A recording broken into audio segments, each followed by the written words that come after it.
احتجاج وکړو چې هغه واقعي هم د سولوشن لاره سي. نو زما دا درې پوښتنې زه هیله کوم چې تاسو په دې باندې لایمن داسې جوړ کړئ زموږ مشرانو خویندو ته چې دلته په سټیج ناست دي ښاغلي صاحبه بړیڅ او عاطفه صدیق دوی ترې هم وروښول او موږ داسې یو پری پلین پلیټفارم باندې شپږم خان یو پاړې پلیټفارم باندې موږ داسې لاریونونه وکړو او د خویندو اواز اوچت کړو او هغوی ته د تعلیم لاره خلاصه سي. کوره دا مننه. ډېره مننه. زه اوس د پروفیسر نقیب زید کاکړ صاحب ته بلنه ورکوم چې هغې خپل تجاویز پیش کړي.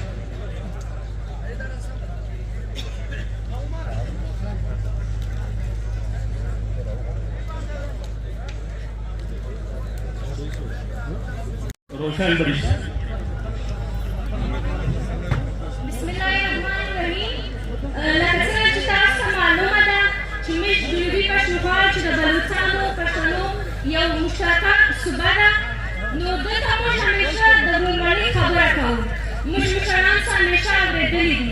نو د ورورولۍ خبره معنا ده چې دلته په کوټه کې په پوره جنوبي پښتونخوا کې هر ایجوکیشن انسټیټیوشن هر هسپتال ایون هر داسې انسټیټیوشن چې دی دا ټوله د بلوڅانو مشرانو یا هغوی د اتلانو په نامه دي. نو که موږ